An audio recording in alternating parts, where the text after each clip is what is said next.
She deserves it more, honey, Mom said, not even looking up from the stack of gourmet cupcakes she was arranging on the tiered display stand.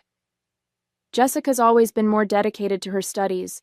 You've always had other interests. The casual dismissal stung worse than if she'd slapped me. I stood in my parents' kitchen, my medical school diploma still fresh in its frame, trying to process what I'd just heard. Mom, we both graduated with honors. We had the exact same GPA. My voice was steady, but my hands shook slightly. I don't understand why you and Dad would pay off all of Jessica's loans, but none of mine. Audrey, my mother sighed, finally looking up at me with that familiar expression of mild disappointment. Your sister doesn't have a wealthy mentor like Dr. Fleming taking an interest in her future. You've always had advantages Jessica didn't. I almost laughed. Dr. Vivian Fleming was my research advisor because I'd earned that position through 80-hour weeks in the lab while Jessica was skiing in Aspen with our parents. The advantage had been working myself to exhaustion while my twin sister received our parents' unwavering emotional and financial support. So I'm being punished for finding my own mentorship opportunities? I asked, trying to keep the hurt from my voice. My father walked in, putting an arm around my mother's shoulders. No one's punishing you, Audrey. We're just being practical. Your sister needs more help than you do. You've always been more resourceful. Resourceful. The word they used to justify never attending my undergraduate research presentations while flying across the country for Jessica's volleyball tournaments. Resourceful. Their explanation for why Jessica got a new car for her 21st birthday, while I received a gas station gift card. Tomorrow was Jessica's debt-free celebration party, my parents' idea, of course. They'd invited extended family, her friends, even some of our former professors. The invitations read, "Celebrating Jessica's achievement," as if graduating medical school debt-free had been her accomplishment, rather than our parents' financial decision. I need to head out, I said, finally gathering my bag. Early shift at the hospital tomorrow.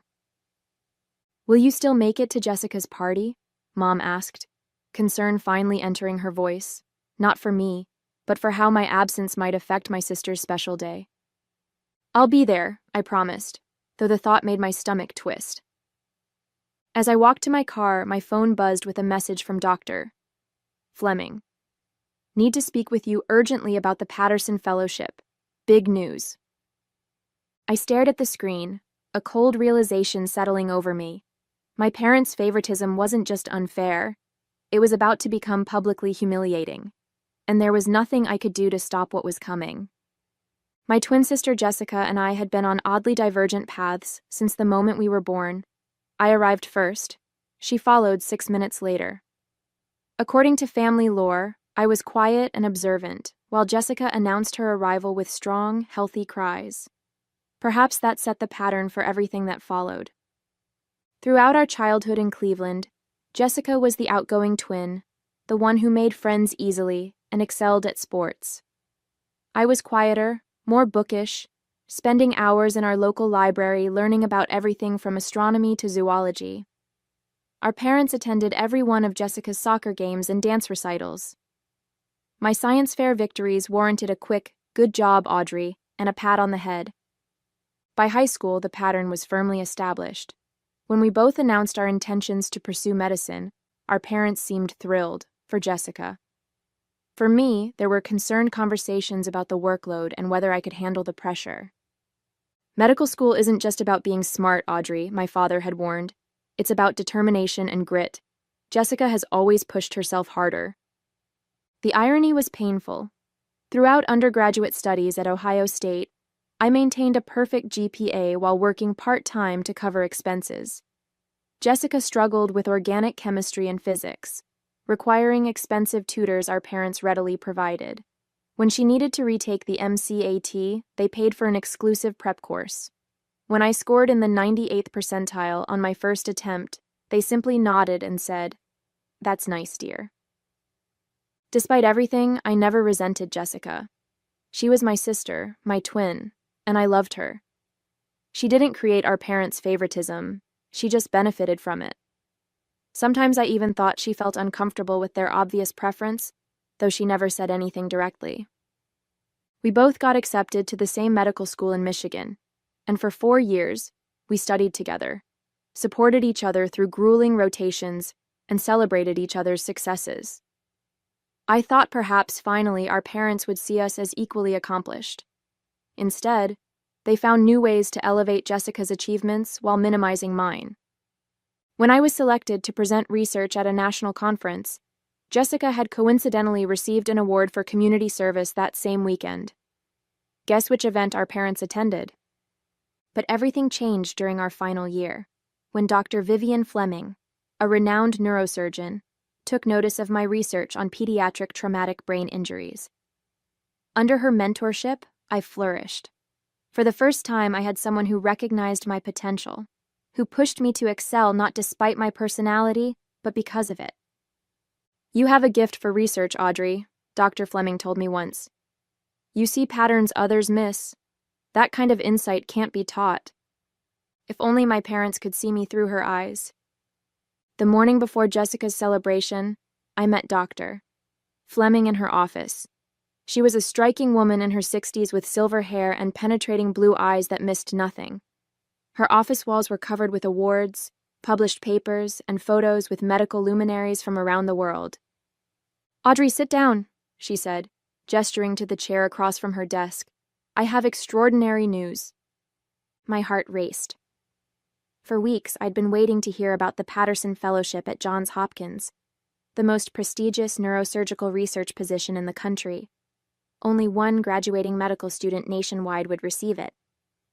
"The committee has made their decision on the Patterson Fellowship," Dr. Fleming said, her expression carefully neutral. I held my breath. "They've selected you," she said, breaking into a broad smile. "Congratulations, Doctor. Audrey Collins. You're going to Baltimore." Joy, disbelief, and validation crashed over me in waves. The Patterson Fellowship, the pinnacle achievement for any neuro researcher. Mine. I don't know what to say," I stammered. "You earned this, Doctor," Fleming said firmly. "Your research on neurovascular regeneration after traumatic injury was groundbreaking. The committee was particularly impressed with your dual approach combining surgical innovation with pharmacological intervention. The fellowship included a generous stipend, housing allowance, and most importantly, complete loan forgiveness. I would be debt-free, just like Jessica, but through my own merit rather than parental favoritism. There's more, Doctor." Fleming continued, her eyes twinkling. "I've been invited to Jessica's celebration tonight. Your parents extended an invitation as a courtesy to faculty, not knowing about our mentorship. I'd like to announce the fellowship news there, if you're comfortable with that." My stomach dropped. "I don't know, Doctor. Fleming. It's supposed to be Jessica's night, and my parents might see it as me trying to steal her spotlight." Dr. Fleming's expression hardened slightly.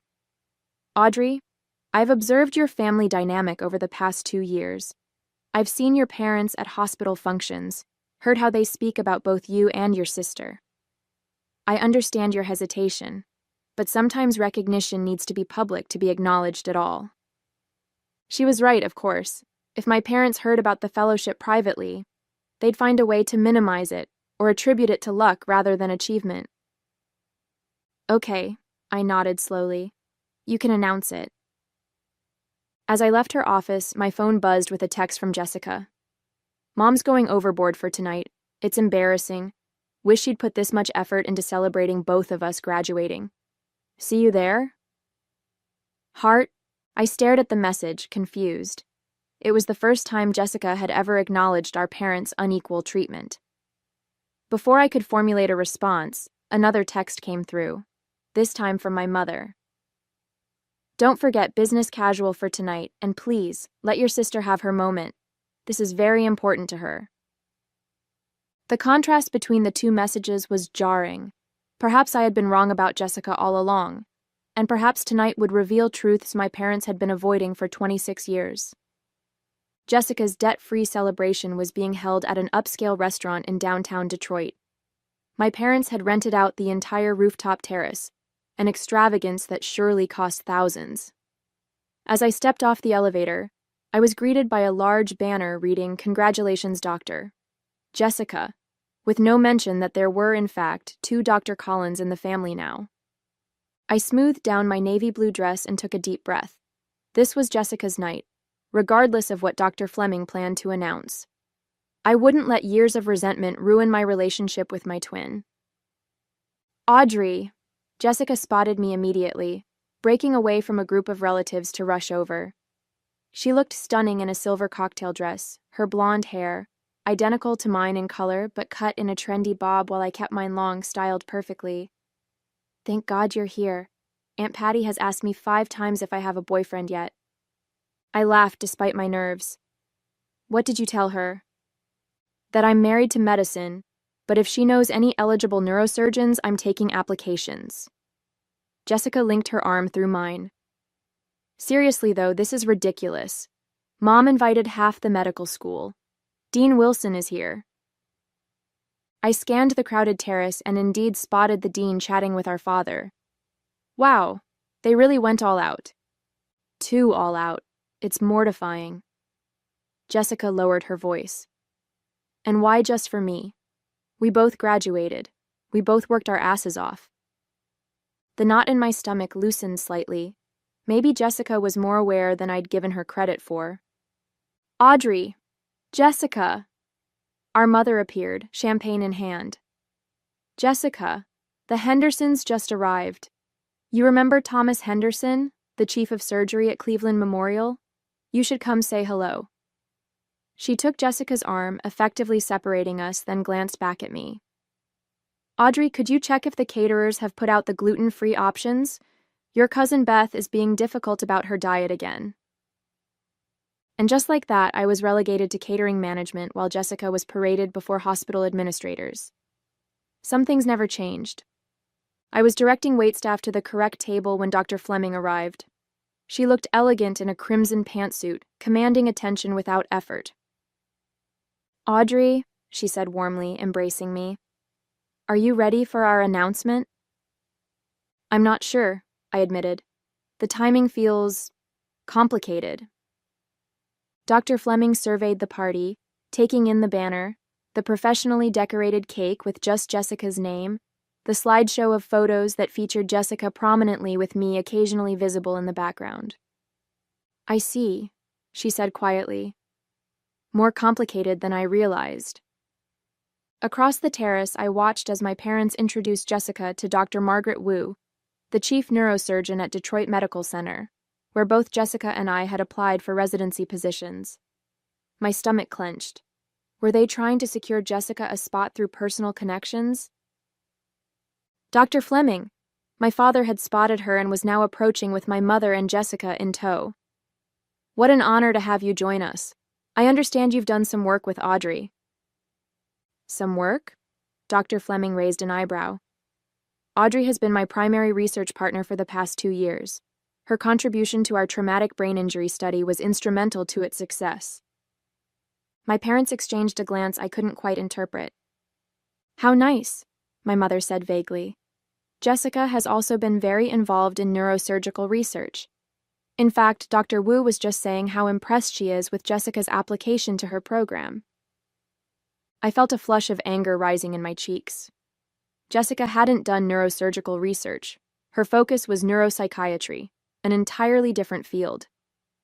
My parents were blatantly misrepresenting her experience, potentially at the expense of my own opportunities.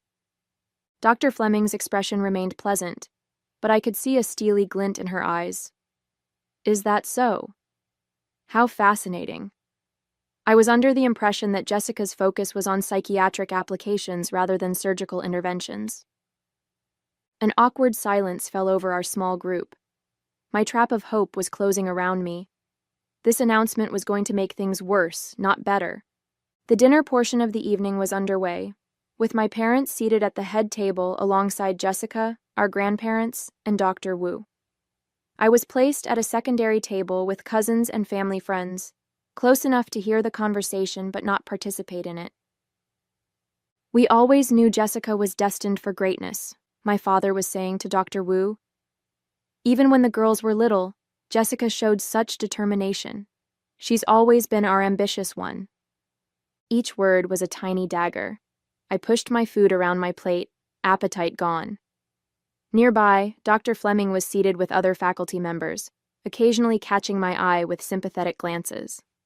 After dessert was served, my father stood and tapped his glass for attention. "Thank you all for coming to celebrate our daughter Jessica's remarkable achievement. As many of you know, medical school is a grueling journey, and to emerge not only with a degree but debt-free is truly something special." The crowd applauded politely. Jessica looked increasingly uncomfortable. "We're blessed to have been able to support Jessica throughout her education," my mother added, standing to join my father. "We always believed in investing in her future because we knew she would make us proud." I stared at my plate, hot tears threatening to spill over. The wording was precise. They had invested in Jessica, not in both their daughters. The message couldn't be clearer. "Actually," Jessica said suddenly, standing up, "I'd like to say something." She looked directly at me, her expression apologetic. "This celebration feels incomplete. Audrey and I both graduated with identical GPAs. We both worked incredibly hard. And frankly, Audrey worked harder because she did it without the support system I had." A hush fell over the crowd. My parents looked stunned. "Jessica," my mother whispered, "this isn't the time." "It's exactly the time," Jessica insisted. "I can't accept recognition that excludes my sister. It's not right, and it never has been." My throat tightened with emotion. After all these years, Jessica was publicly acknowledging the imbalance. It was both vindicating and heartbreaking. My father recovered quickly, his voice overly jovial. "Of course, we're proud of both our girls. Audrey has done very well too, but tonight is about celebrating Jessica being debt-free, which is a special achievement." "An achievement you facilitated, not one I earned," Jessica countered, her voice steady but firm. The tension in the room was palpable. This was quickly becoming the scene my parents had always feared, their perfect family image cracking in public.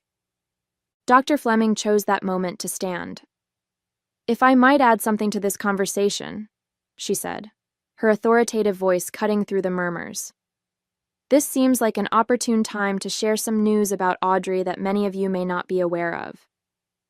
My parents exchanged worried glances. "Audrey's research on neurovascular regeneration has earned her the Patterson Fellowship at Johns Hopkins," Dr. Fleming announced. "For those unfamiliar, this is the single most prestigious position offered to a graduating medical student in the country. It comes with full loan forgiveness and a substantial stipend." Gasps and murmurs spread through the room. Dr. Wu was looking at me with new interest. My cousins were whispering excitedly. "In fact," Dr. Fleming continued, "the selection committee specifically cited Audrey's innovative dual-approach methodology, which she developed largely independently while balancing a full clinical rotation schedule. I've had the privilege of mentoring many promising physicians, but rarely have I encountered the level of dedication and insight that Audrey consistently demonstrates." The room erupted in applause, genuine, enthusiastic applause. For me. People were turning in their seats to look at me, smiling and nodding with respect. My parents remained frozen, their expressions a complicated mix of shock, confusion, and dawning horror as they realized that their carefully constructed narrative about their daughters was publicly unraveling. Jessica was beaming at me, not a hint of jealousy in her expression. Dr. Fleming wasn't finished. "Additionally, I'm pleased to announce that I've personally arranged for the remainder of Audrey's medical school loans to be covered through our department's Merit Scholarship Fund, a decision unanimously approved by the board in recognition of her extraordinary contributions to our research program. I was debt-free too, and I had earned it." After Dr. Fleming's announcement, the celebration shifted dramatically. Faculty members who had previously gravitated toward Jessica were now approaching me, asking about my research and congratulating me on the fellowship. Several of my clinical supervisors shared glowing stories about my work with patients that I hadn't realized they'd even noticed. My parents remained at their table, shock still evident on their faces. They weren't just processing the news of my fellowship and loan forgiveness, they were witnessing the dismantling of the narrative they'd constructed about their daughters. The quiet, self-sufficient twin they had consistently overlooked was now the center of professional admiration. Jessica made her way to my side, champagne in hand. "Congratulations, sis," she said, clinking her glass against mine. "The Patterson Fellowship, that's incredible. Why didn't you tell me?" "I only found out this morning," I said, "and I didn't want to overshadow your celebration." Jessica frowned. "This ridiculous party was Mom and Dad's idea, not mine. I tried to tell them it was over the top and unfair to you, but you know how they get once they've decided something." "You did?" I asked, surprised. "Of course I did." Jessica looked hurt. "Audrey, I've always known they treated us differently. I didn't know how to fix it without making things worse." Before I could respond, Dr. Margaret Wu approached us. "Dr. Collins," she said, looking directly at me. "I was very impressed by Dr. Fleming's account of your research. We should discuss whether you'd consider bringing your work to our neurosurgery department instead of Johns Hopkins." I blinked in surprise. "That's very flattering, Doctor Wu, but—" "She's already accepted the Patterson," Jessica interjected, putting her arm around my shoulders proudly. "It's a once-in-a-lifetime opportunity, but you should know my sister never does just one revolutionary thing at a time. I'd bet she'll have another groundbreaking study underway within months of arriving in Baltimore." Dr. Wu smiled. "Well, when you've completed the fellowship, keep Detroit in mind. We'd be fortunate to have you." She nodded to Jessica. "Both of you, in your respective specialties."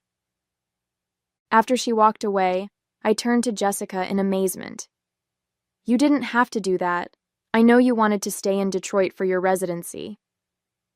"And I still can," Jessica said. "But I won't do it by letting Mom and Dad manipulate the situation or by letting you miss out on opportunities. That's not who I want to be." Across the room, I saw my parents finally rising from their table, moving hesitantly in our direction. Their path was slow, interrupted by guests who wanted to talk about me, a novel experience that was clearly unsettling for them. "Here they come," Jessica murmured. "Ready for this?" "Not really," I admitted. "Dr. Fleming certainly had some impressive things to say about you," my father said when they finally reached us, his tone carefully calibrated to sound proud while masking his confusion. "The Patterson Fellowship, that's quite an honor." "Why didn't you tell us you were even being considered for something so prestigious?" my mother asked, a hint of accusation in her voice. "Would it have mattered?" I asked quietly. "You've made it clear where your support and interest lie." My parents exchanged uncomfortable glances. "That's not fair, Audrey," my father began. "We've always supported both of you." "Differently," my mother interjected quickly. "We supported you both differently because you had different needs." Jessica shook her head. "Mom, Dad, let's not do this tonight, but we are going to have a real conversation about this soon. All of us." She gave me a meaningful look. "No more pretending." Dr. Fleming appeared at my elbow, saving me from having to respond. "Audrey, the dean would like a word. Something about featuring your fellowship in the alumni magazine." She smiled at my parents, her expression pleasant but her eyes steely. "You must be incredibly proud to have raised two such accomplished daughters. Though I imagine it's particularly gratifying to see Audrey's hard work recognized after all she's overcome." The emphasis on overcome was subtle but unmistakable. My parents had the grace to look embarrassed. "Well," my mother said weakly, "we've always known Audrey was special. Too little, too late." The week after the celebration was transformative. News of my Patterson Fellowship spread through the medical community in Detroit, and suddenly doors that had been closed to me swung open. Former professors who had given Jessica extensions but denied mine were now emailing to congratulate me. Classmates who had barely acknowledged my existence during 4 years of medical school suddenly claimed close friendship. My parents, meanwhile, were attempting damage control. They'd shown up at my apartment the day after the party with gift bags and forced smiles. "We've been thinking," my father said as he placed a small box on my coffee table. "With both of you graduating and starting your careers, we should get you girls something special. We got you this." Inside was a rose gold watch, identical to the one they'd given Jessica for her birthday 6 months earlier. "It's lovely," I said without reaching for it. "Though a bit late." My mother flinched. "Audrey, we know you must feel overlooked sometimes. But everything we did was because we knew you could handle challenges on your own. Jessica needed more support." "That's a convenient narrative," I replied, keeping my voice steady. "But it doesn't explain why you attended her presentations but skipped mine. Why you paid for her MCAT prep course but told me to use free online resources. Why you covered her living expenses during medical school, but suggested I take out additional loans for mine." "We only have so much money, Audrey," my father protested. "We had to make choices." "Yes, you did," I agreed. "And consistently, you chose Jessica."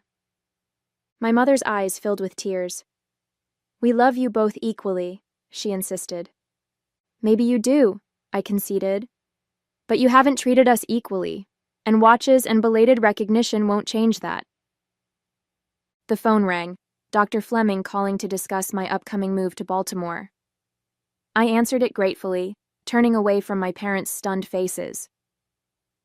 "Yes, I'm available to discuss the housing options," I said into the phone. "In fact, your timing is perfect." 3 weeks later, I stood in my empty apartment, the last boxes packed and ready for the moving company. Jessica sat on the windowsill, watching me tape up a final container of books. "I still can't believe you're leaving next week," she said. "Detroit won't be the same without you."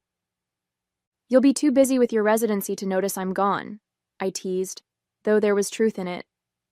We'd been inseparable through medical school, but our paths were finally diverging, mine to Johns Hopkins, hers staying at Detroit Medical. "I keep thinking about what Mom and Dad did," Jessica said suddenly. Or didn't do, I guess. All these years, I thought I was the lucky one because they paid more attention to me. But they were really holding me back, making me dependent on their approval. I sat beside her on the windowsill. "You didn't do anything wrong, Jess." "I didn't do enough right either," she countered. "I should have spoken up sooner." She sighed. "They're devastated, you know. Mom keeps crying about how you must hate them. Dad's telling everyone who'll listen about his brilliant daughter at Johns Hopkins, like he personally funded your research." "Let them," I said, surprising myself with how little it bothered me now.